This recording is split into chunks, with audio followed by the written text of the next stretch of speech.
اللہ سبحانہ و تعالیٰ کے نام پاک سے آغاز جو بڑا مہربان نہایت رحم فرمانے والا ہے، اور کروڑوں درود و سلام ہمارے اور آپ کے آقا حضرت احمد مجتبیٰ محمد مصطفیٰ صلی اللہ علیہ وآلہ وسلم پر کہ آپ کی خدمت اقدس میں ہدایہ درود پیش کرنا اہل ایمان کے لیے دنیا اور آخرت میں کامیابی، بھلائی، فلاح، نجات اور بلندی درجات کا ذریعہ ہے۔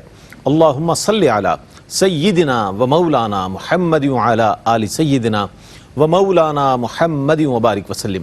ناظرین محترم، السلام علیکم ورحمۃ اللہ وبرکاتہ۔ میں ہوں آپ کا میزبان محمد رئیس احمد، اور پیش کیا جا رہا ہے پروگرام روشنی سب کے لیے۔ اس پروگرام میں مختلف موضوعات کے ساتھ، متنوع موضوعات کے ساتھ ہم آپ کی خدمت میں حاضر ہوتے ہیں اور کوشش کرتے ہیں کہ ان موضوعات پر بات کی جائے کہ جس سے اصلاح احوال ممکن ہو، جس سے ایسا مواد آپ تک پہنچایا جائے کہ جس سے ہماری زندگیوں میں جو غلطیاں ہیں، کوتاہیاں ہیں، کمی ہے، اس کو دور کیا جائے اور شریعت مطہرہ کے مطابق ہم اپنی زندگی گزار سکیں۔ بہت سے ایسے موضوعات ہیں کہ جس پر بات کی جاتی ہے۔ آج بات کی جائے گی رزق کے عنوان پر کہ آیا رزق جو ہے ہر انسان کا موضوع ہے، اور کوئی بھی دنیا میں ایسا شخص نظر نہیں آئے گا آپ کو کہ جو اس کے حوالے سے فکر مند نہیں ہوگا، جو اس کے حصول کے لیے سرگردہ نہیں ہوگا، جو اس کی کمی پر پریشان نہیں ہوگا، جو اس کے حوالے سے کوئی نہ کوئی ڈسکشن نہ کرتا ہو۔ بنیادی طور پر انسانی تخلیق کا مقصد تو عبادت ہے، لیکن ضرورت جو ہے وہ رزق ہے ہماری۔ لیکن آج ہم یہ دیکھتے ہیں دنیا میں، جب ہم سفر کرتے ہیں اور جب لوگوں سے ملاقاتیں کرتے ہیں اور زندگیوں پر نظر ڈالتے ہیں، ان کی کوششوں کو دیکھتے ہیں، تو محسوس ہی ہوتا ہے کہ ہم نے رزق کو جو ہے ضرورت نہیں بلکہ مقصد بنا لیا ہے۔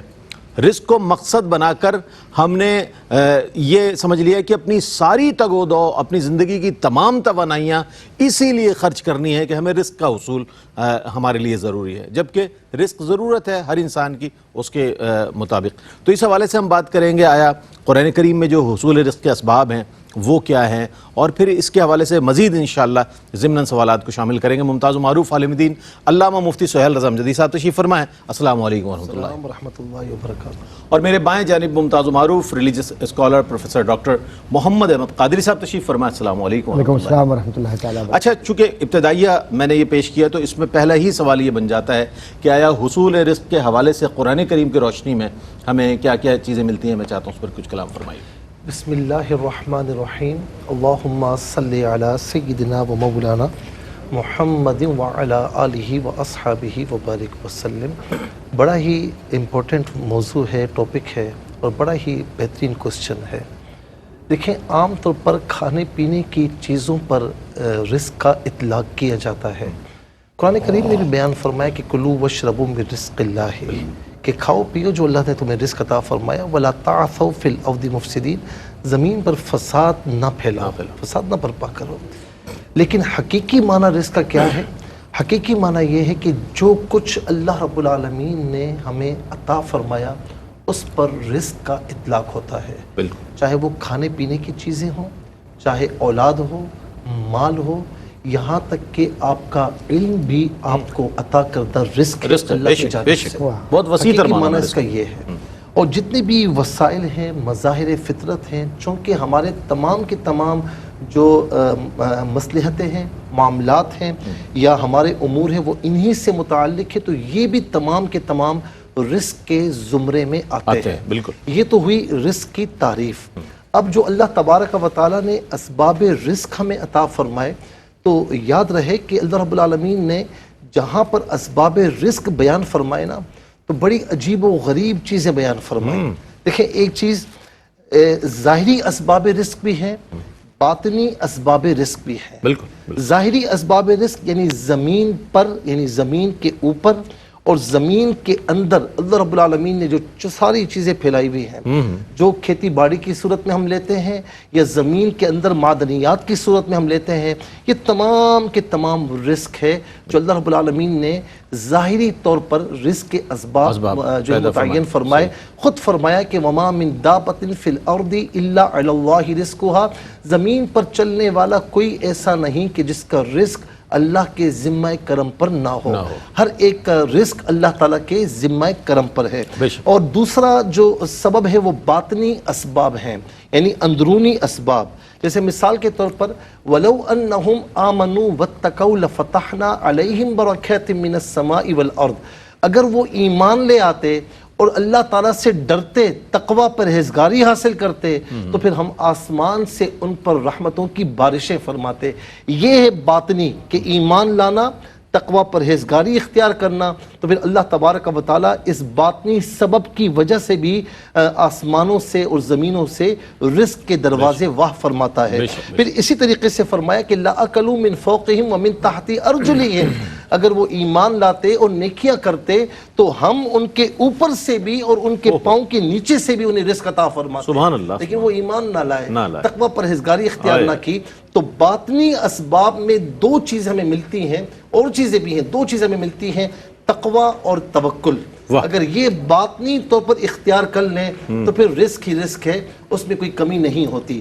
اچھا، اب یہاں پر ایک بات اور بھی ہے، اللہ رب العالمین قرآن کریم میں ارشاد فرماتا ہے کہ هو الذی خلق لکم ما فی الارض جمیعا من، اے انسان اس زمین میں ہم نے جو کچھ تخلیق فرمایا ہے یہ کسی اور کا نہیں ہے، یہ تیرے لیے ہے، یہ تیرے لیے ہے۔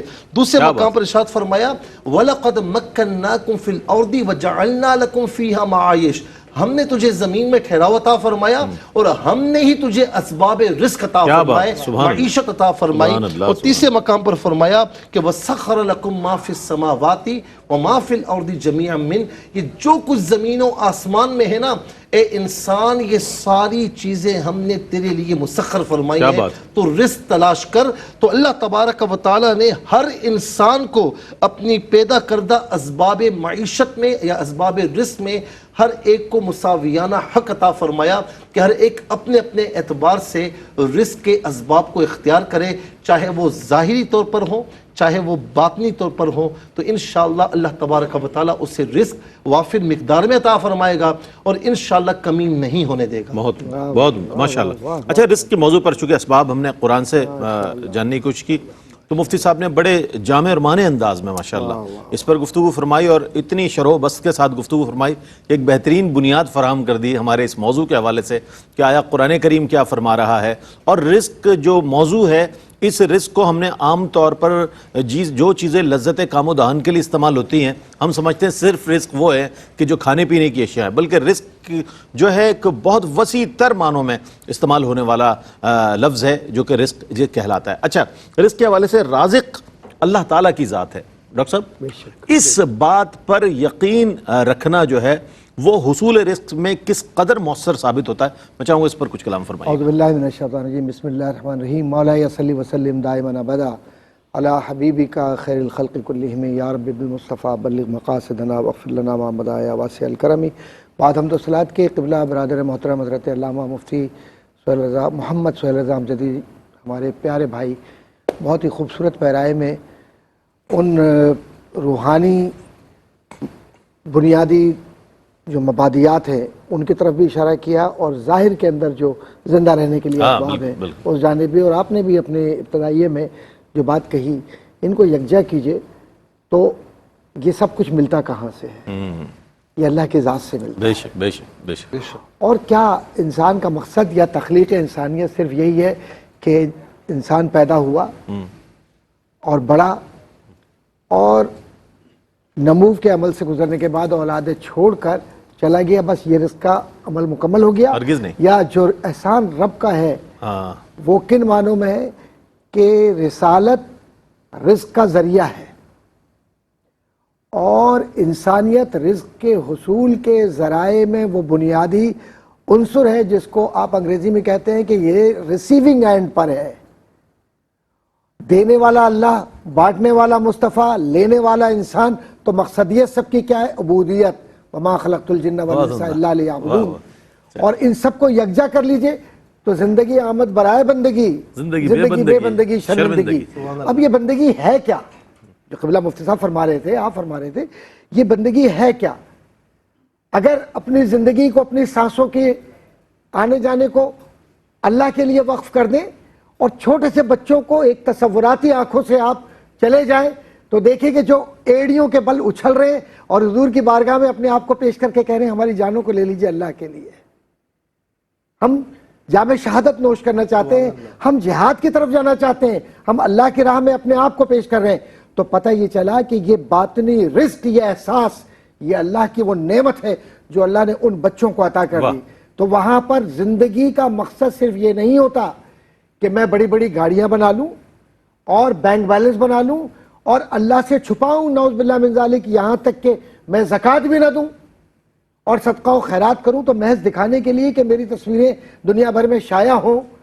تو اللہ کو ایسی عبادت کی نہ ضرورت تھی اور نہ عبادت کی تو ضرورت ہی نہیں ہے، لیکن سارا ایسا عمل منہ پہ مار دیا جائے گا۔ اور احادیث کے اندر موجود ہے کہ قیامت کے دن جو لوگ پیش کیے جائیں گے، بعض لوگ ایسے بھی ہوں گے کہ جن کے تمام ظاہری اعمال مکمل ہوں گے، لوگ ان کو ولی کامل سمجھتے ہوں گے، بقول غالب کے تجھے ہم ولی سمجھتے جو نبادہ خوار ہوتا تو یہ ولی کامل بن جاتے ہیں، لیکن چونکہ اخلاص نیت نہیں ہے تو رزق اخلاص نیت کا نام ہے۔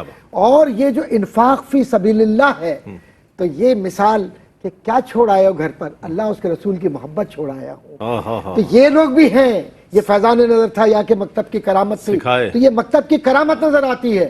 اور ایسے لوگ بھی ہیں کہ جب اپنی زندگیوں کو اللہ کی راہ میں دیتے ہیں، خندق ہو، وہ تبوک ہو، وہ حنین ہو، وہ بدر ہو، تو قرآن کہتا ہے کہ لوگوں ان کو مردہ نہ سمجھنا، ان کو تو ہم رزق دے رہے ہیں، اور رزق کا مطلب کہ ہم نے انہیں اپنی محبت دے دی ہے۔ واہ واہ واہ واہ، کیا بات ہے، سبحان اللہ۔ ڈاکٹر صاحب نے کیا خوبصورت بات کہی کہ وہ جذبہ کہ جو نبی پاک علیہ السلام پر قربان ہونے کا جذبہ ہے، وہ بھی ایک بہت بڑا رزق ہے۔ یہی تو رزق دیکھیں ہے، یہ ہے رزق یہی رزق ہے۔ جو صحابہ کرام رضوان اللہ تعالیٰ علیہ مجمعین کی زندگیوں سے نظر آتا ہے، اور اس عہد کے چھوٹے بچوں میں نظر آتا ہے کہ ان کی ایک خواہش ہے کہ وہ ایمان کی بالادستی کے لیے اور ایمان کو اپنے ثابت کرنے کے لیے اپنی جانوں کا نذرانہ پیش کر دیں۔ دیگر چیزیں تو رزق میں آتی ہیں، لیکن یہ بڑی کمال بات ڈاکٹر صاحب نے، اور پھر وما خلقت الجن والانس الا لیعبدون سے جو ڈاکٹر صاحب نے اس کو بہت اچھے انداز میں منسلک فرمایا۔ یہ ڈاکٹر صاحب کا ایک خاصا ایک مختصر سا وقفے کے بعد لوٹتے ہیں، ہمارے ساتھ رہیے گا۔ ناظرین، آج موضوع ہے رزق، اور رزق موضوع صرف ہمارے پروگرام کا نہیں ہے بلکہ ہر شخص کا، ہر انسان کا، جو زیرو اس وقت انسان موجود ہے، بلکہ ہر جاندار کا میں سمجھتا ہوں جو موضوع ہے وہ رزق ہی ہے، اس کو رزق کی تلاش ہے، کسی نہ کسی انداز میں وہ سرگرداں نظر آتا ہے۔ اچھا، یہی سنتے آئے ہیں ہم کہ اس میں رزق میں برکت ہے، اور حلال رزق کے برکت میں کے حوالے سے ہم سنتے آئے ہیں، اس پر ہمارا ایمان بھی بے شک، لیکن یہ برکت ہوتی کس انداز کی ہے، اس سے مراد کیا ہے، ذرا یہ سمجھ لیں تو میں سمجھتا ہوں کہ بہت ساری چیزیں جو ہمارے ذہن میں سوالات ہیں ان کے جوابات مل جائیں گے۔ کیا کہیے گا ڈاکٹر صاحب نے بڑے پیارے، بڑے خوبصورت اور بسط و شر کے ساتھ ماشاءاللہ بیان فرمایا، اور اس میں کئی نکات بھی نکلتے ہیں۔ ہمیں یہ بات سمجھنی ہوگی کہ یہ جو رزق کا تصور ہے نا اسلام میں، نہ ہی مکمل آزادی کو سلب کرتا ہے، ٹھیک ہے نا، اور نہ ہی یعنی مکمل ملکیت کو سلب نہیں کرتا۔ آپ کو کہا جاتا ہے کہ آپ فلاں چیز کے اونر ہیں، لیکن نہ ہی مکمل آزادی دیتا ہے، ٹھیک ہے نا۔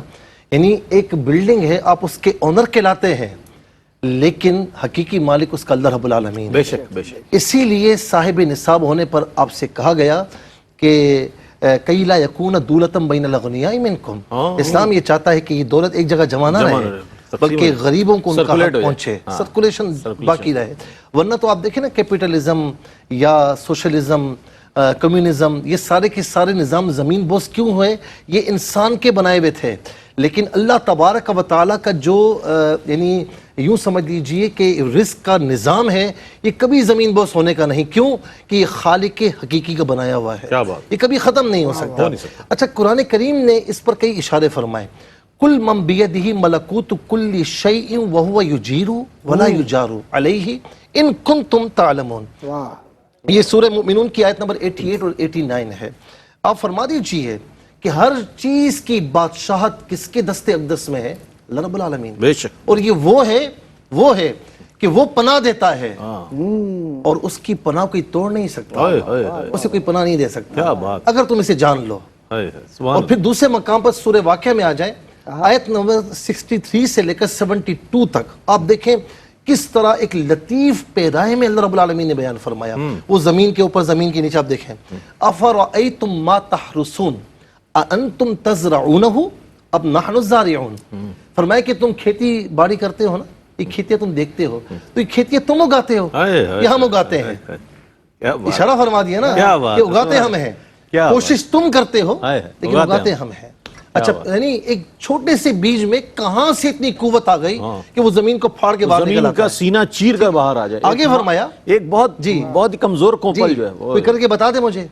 اچھا پھر فرمایا کہ افرأیتم الماء الذی تشربون، کیا تم نہیں دیکھتے پانی کو جو تم پیتے ہو؟ اانتم انزلتموہ من المزن ام نحن المنزلون، تم اسے برساتے ہو یا ہم آسمان سے برساتے ہیں؟ اللہ بے شک بے شک ہم چاہیں تو اسے کھارا کر دے، تمہارے کسی کام کا نہ رہے، بے شک بے شک۔ لیکن ہم نے ایسا نہیں کیا، تمہیں رزق کے اسباب عطا فرمائے۔ آگے فرمایا افرأیتم النار التی تورون، تم جو آگ جلاتے ہو کبھی اس کو دیکھا ہے؟ اانتم انشأتم شجرتها ام نحن المنشئون، اس کے درخت تم نے اگائے ہیں، لکڑی تم نے بنائی ہے، ہم نے بنائی ہے۔ اس کا مطلب کیا ہے کہ اسباب اختیار کیجئے لیکن اللہ تعالیٰ کی بارگاہ میں تقوی اور توکل کو چھوڑیے گا مت، ورنہ پھر تباہ و برباد ہو جائیں گے۔ اس سے ڈاکٹر صاحب نے بھی اشارہ کیا۔ اب آ جائیں اس پر کہ رزق جو ہے نا، یعنی ہم عام طور پر دیکھتے ہیں کہ رازق اللہ رب العالمین ہے، صحیح ہے نا، اور ہم کہتے بھی ہیں کہ واللہ خیر الرازقین، وہ سب سے بہتر رزق عطا فرمانے والا ہے۔ مجھے بتائیں نا کہ کوئی پرورش کرنے والا، کوئی کسی کو پالنے والا، صحیح ہے نا، اس کو پالتا ہے جو اس کی دسترس میں ہوتا ہے نا، صحیح ہے، یعنی پرورش کرنے والے گارڈینز بھی ہوتے ہیں، والدین بھی ہوتے ہیں، وہ اپنوں کو پالتے ہیں، لیکن وہ تو اپنوں کو بھی پالتا ہے، جو غیر ان کو بھی پالتا ہے، جو نظر آتا ہے ان کو بھی پالتا ہے، جو نظر نہیں آتا ان کو بھی پالتا ہے، ٹھیک ہے نا۔ ماں کے پیٹ میں بچہ ہے، ماں کے وجود میں کون پال سکتا ہے؟ لیکن اس کے لیے بھی رب تعالیٰ ہے رازق، وہ خیر الرازقین، وہ رزق کا راستہ اسے عطا فرماتا ہے۔ اب یہاں پر آپ دیکھیں کہ چونکہ وہ رازق ہے، اب اس کی مرضی ہے کہ کس کے لیے وہ رزق کو گھٹا دے، کس کے لیے بڑھا دے، کس کے لیے باعث شفا بنا دے، کس کے لیے باعث وبا بنا دے، کس کے لیے جو ہے وہ فائدہ مند بنا دے، کس کے لیے بے فائدہ بنا دے۔ اب ظاہر ہے کہ وہ خالق ہے، وہ رازق ہے، تو اس عمل پر کوئی اعتراض نہیں ہو سکتا کہ وہ جس کو چاہے اپنی حکمت کے تحت زیادہ عطا فرمائے، کسی کو چاہے نہ عطا فرمائے۔ ایک پڑھا لکھا آدمی ہے، ایک ان پڑھ آدمی ہے، وہ چاہے تو ان پڑھ کو سیٹ بنا دے، اور پڑھے لکھے کو اس کے سامنے ہاتھ باندھ کر جو ہے وہ کھڑا کروا دے، وہ جس طرح چاہے کر دے، ٹھیک ہے نا۔ اچھا اسی طریقے سے اسی اختیار کے تحت جب اس نے ہمیں بتا دیا نا کہ یا ایھا الذین آمنوا کلوا من طیبات ما رزقناکم، اے ایمان والو، یہ غیروں سے نہیں فرمایا، ایمان والوں سے، ایمان والو، اور محبت کے تحت فرمایا کہ حرام چیزیں تمہارے لیے فائدہ مند نہیں ہیں، ناپاک چیزیں تمہارے لیے فائدہ مند نہیں ہیں، جو چیزیں تمہارے وجود کے لیے، تمہاری زندگی کے لیے فائدہ مند ہیں، ہم حکم دیتے ہیں کہ وہ حلال ہے اور اس کو اپناؤ، اس میں سے کھاؤ جو رزق ہم نے تمہارے لیے حلال قرار دیا ہے، اور اس میں سے نہ کھانا جو حرام ہے۔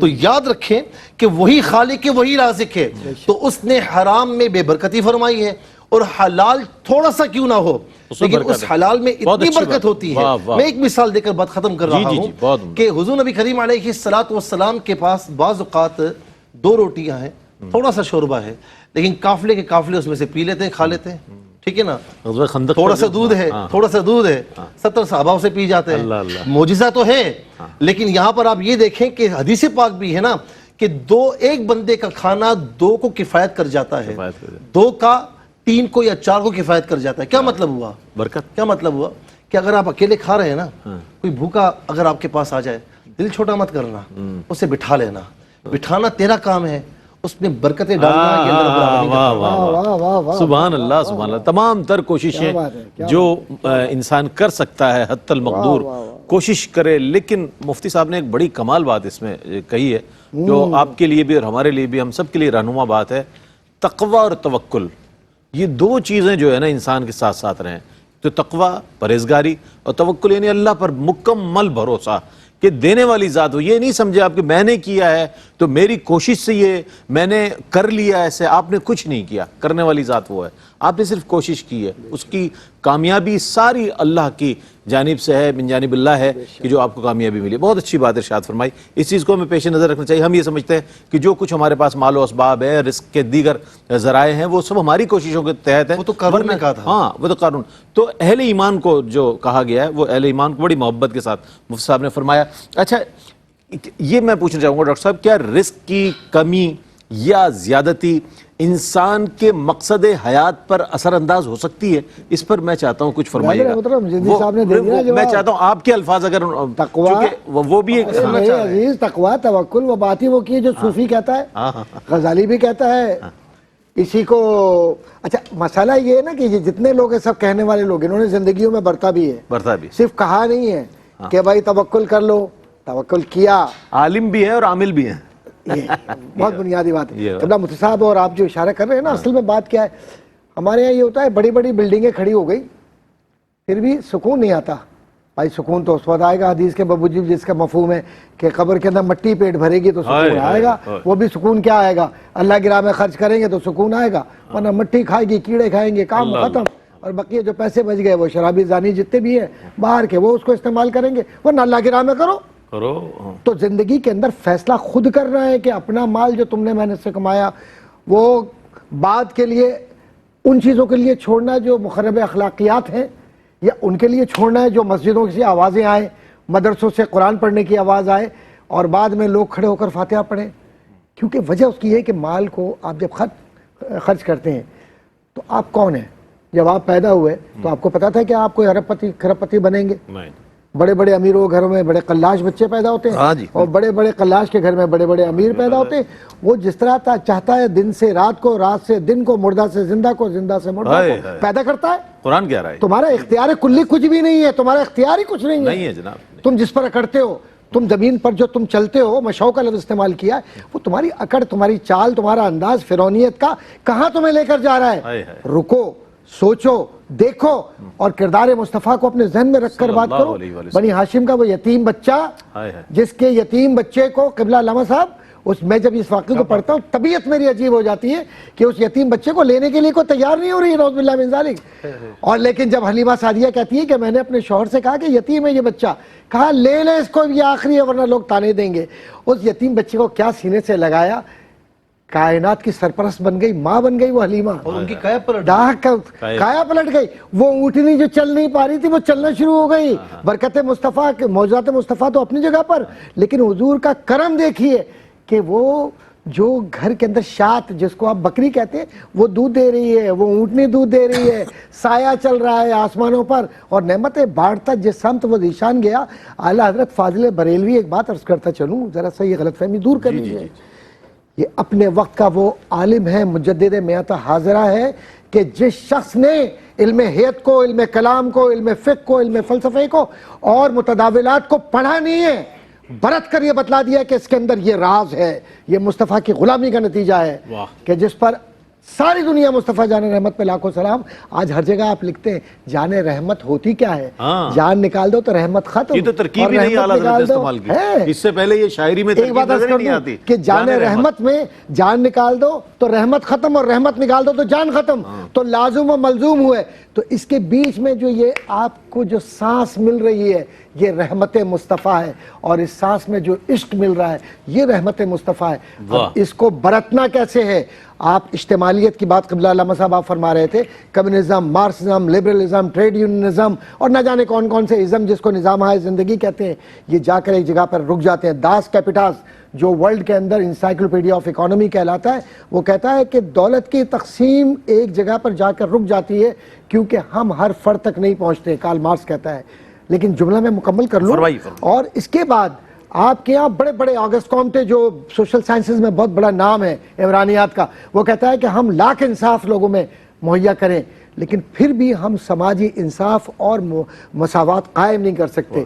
لیکن ہے کوئی دنیا کا ایسا کوئی افلاطون سے لے کر آج تک یا پچھلے جتنے بھی گزرے ہوں بڑے بڑے مفکرین میرے ذہن میں آ رہے ہیں، اگر میں چاہوں تو الحمدللہ حضور کے کرم سے گھنٹوں بات کر سکتا ہوں. لیکن ایک بات عرض کرتا چلوں، کوئی دعویٰ نہیں کر سکتا لیکن وما من دابہ جو آپ نے آیت پڑھی تھی اس میں یہ کہہ کر کوئی دنیا کا نظام ہی نہیں کہہ سکتا کہ کوئی چوپایا ہو، کوئی پتھر میں رہنے والا چھوٹا سا کیڑا ہو، کوئی ماں کے پیٹ میں اولاد جنم نہیں لے رہی ہو لیکن ابھی موجود ہو، ہم رزق دیں گے اس کو، یہ میرا رب ہے اور میرے رسول کہتے ہیں میں بانٹتا ہوں اس رزق کو. تو اب جو پاکیزہ ہاتھ بانٹ رہا ہو اور جو پاکیزہ زبان ایمان کی حلاوت کے ساتھ رزق کی گواہی دے رہی ہو، رزق ایمان بھی ہے اور رزق قرآن بھی ہے اور رزق احساس بھی ہے، اور رزق قرآن کی برکت کے ساتھ گھر کے اندر جو کما کر لاتے ہیں اس کی تقسیم کا عمل بھی ہے. اس سب کو یکجا کر لیجئے تو نظام اسلام میں جو تصور معاشیات نظر آتا ہے، سود کو حرام قرار دے کر اللہ نے بتلا دیا کہ ظلم کے نظام کو ہم نے ختم کر دیا. کیا کہنے جناب ڈاکٹر صاحب. ایک وقفہ لیتے ہیں، وقفے کے بعد لوٹتے ہیں، ہمارے ساتھ رہیے گا. جناب رزق موضوع ہے اور دونوں ہی اسکالرز بہت اچھے انداز میں گفتگو فرما رہے ہیں اور بہت سی چیزیں ڈسکرائب ہو رہی ہیں، بہت سے سوالات کے جوابات بھی ہمیں ان کی گفتگو سے مل رہے ہیں اور وہ بھی جہتیں کھل رہی ہیں کہ جو ہمارے ذہن میں مستحضر نہیں تھی، جو ہمارے ذہنوں پر، ان چیزوں کو بھی سامنے لایا جا رہا ہے. اچھا، عہد حاضر کی جو سب سے اہم ترین ضرورت ہے، ہم اس کے حوالے سے بات کریں گے. آج ہر شخص جو ہے رزق کے لیے پریشان نظر آتا ہے، رزق کی کمی کے حوالے سے وظائف لینا چاہتا ہے، رزق کے حوالے سے لوگوں سے دعائیں کرواتا ہے، رزق کے حوالے سے پریشان نظر آتا ہے اور اس کے کسی نہ کسی حل کی طرف بڑھتا ہوا نظر آتا ہے. ظاہر ہے بے روزگاری ہے، مہنگائی ہے، گرم فروشی ہے، اور یہ تمام چیزیں ریاستی ذمہ داریاں ضرور ہیں، لیکن یہ اجتماعی طور پر، لیکن انفرادی طور پر جو ہماری ذمہ داری ہے وہ میانہ روی ہے، شکر ہے، صبر ہے. اس کے حوالے سے کس قدر اس میں بہتری آ سکتی ہے؟ وہ تو مہنگائی اپنی جگہ ہے، لیکن ہمارا اپنا کردار جو ہے صبر کے حوالے سے، شکر کے حوالے سے، میانہ روی کے حوالے سے، قناعت کے حوالے سے کیا کردار ادا کر سکتے ہیں ہم؟ کیا فرمائیے. دیکھیں قبلہ ڈاکٹر صاحب نے ماشاءاللہ ڈیبیٹ کو یوں سمجھ لیں کہ بام عروج تک ماشاءاللہ پہنچا دیا ہے ماشاءاللہ. بات یہ ہے کہ تھوڑا سا اس سے پہلے ہمیں یہ دیکھنا ہوگا کہ اللہ تعالیٰ نے یہ پورا وجود ہمیں بطور رزق عطا فرمایا، بے شک بے شک، اور اس کی امانت بھی ہے. میں نے پہلے عرض کر دیا کہ نہ ہی مکمل آپ کی ہے اور نہ ہی مکمل جو ہے آزادی سلب کی گئی ہے. ٹھیک ہے نا، یعنی ایک طریقے سے آپ کا وجود ہے لیکن یہ امانت ہے. ٹھیک ہے نا. بے شک اللہ رب العالمین نے آپ کو یہ رزق کے طور پر قوت بصارت عطا فرمائی، قوت ذائقہ عطا فرمائی، قوت شامہ سونگنے کی قوت عطا فرمائی، قوت لامسہ عطا فرمائی، چلنے پھرنے کی قوت عطا فرمائی. یہ سارے اعضاء جو آپ کو امانتاً، اس کے علاوہ بھی قوت، میں نے کہا نا کہ چلنے پھرنے کی قوت، وہ بھی ایک قوت. یہ ساری چیزیں جو آپ کو عطا فرمائیں، کیا آپ نے اس رزق کو صحیح استعمال کیا ہے؟ اس نے فرمایا کہ شریعت اسلامیہ میں یہ فرمایا گیا ہے کہ آپ اپنی آنکھوں سے وہ چیز نہ دیکھو جو اس نے منع فرمایا. تو ہم نے کیا اس سے اجتناب کر لیا ہے؟ وہ چیز نہ سنو، اس نے جو منع فرمایا ہم نے وہ ساری چیزیں سننا چھوڑ دی ہیں. ہرگز نہیں. اس چیز کی طرف ہاتھ نہ بڑھاؤ جو ممانعات ہے، ہم نے ہاتھ بڑھانے چھوڑ دی ہے. اس چیز کی طرف نہ جاؤ تو ہم نے وہاں چلنا پھرنا چھوڑ دیا ہے. یعنی اب اگر ہم اس رزق کا صحیح استعمال نہیں کر رہے، وہی آگے باطنی اسباب، تو ہم نے ظاہری اسباب تو اختیار کیے لیکن باطنی اسباب چھوڑ دیے، تقوی توکل چھوڑ دیا، خشیت الہی چھوڑ دی. پھر ہم کہتے ہیں کہ رزق میں برکت نہیں ہے. رزق نہیں آتا تو کہاں سے آئے گا؟ آپ ایک طرف اللہ تعالیٰ سے اعلان جنگ کر رہے ہیں، رسول اللہ صلی اللہ علیہ وسلم کی تعلیمات کو پس پشت ڈال کر رکھ دیا ہے، پھر کہتے ہیں کہ مولا تو عطا کیوں نہیں فرماتا؟ تو ذرا اس پر بھی ہمیں غور کرنا چاہیے.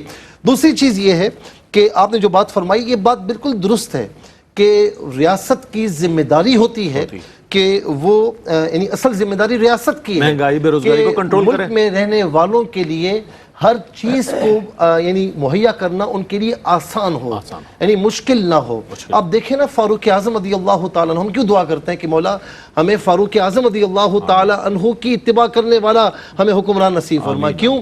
جب قحط سالی ہوئی تھی تو آپ نے اپنے اوپر گوشت بند کر دیا تھا.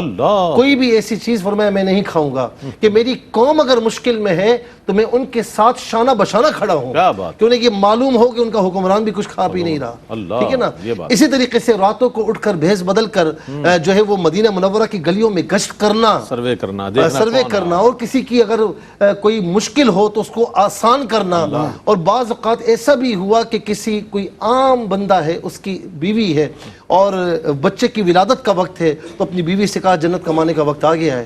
اور جب وہ وہاں پر گئیں اور دائی کے فریضہ سر انجام دیا تو ان کے منہ سے نکلا کہ امیر المؤمنین مبارک ہو کہ بچے کی ولادت ہو گئی ہے.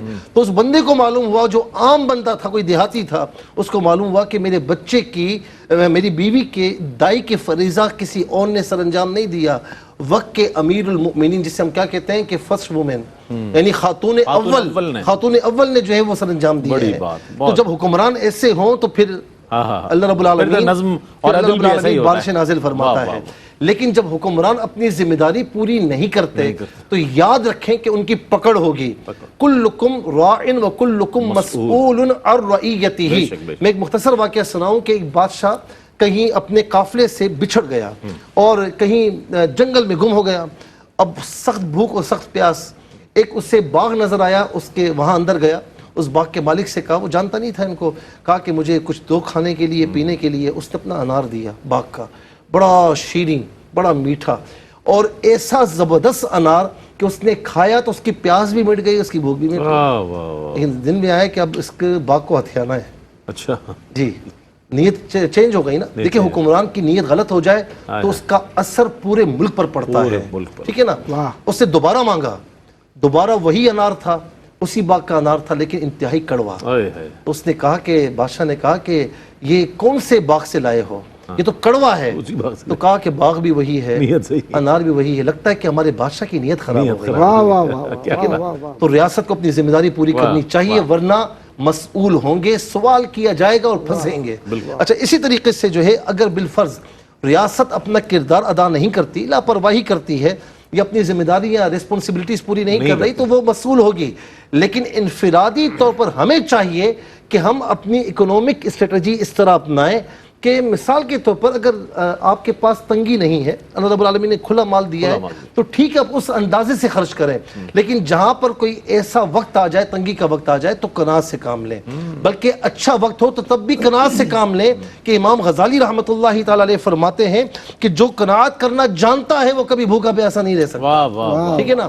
تو جب اچھے دنوں میں آپ قناعت سے کام لیں گے تو خدا نخواستہ تنگی آ بھی جائے تو انشاءاللہ کبھی بھی راستے سے ہٹیں گے نہیں.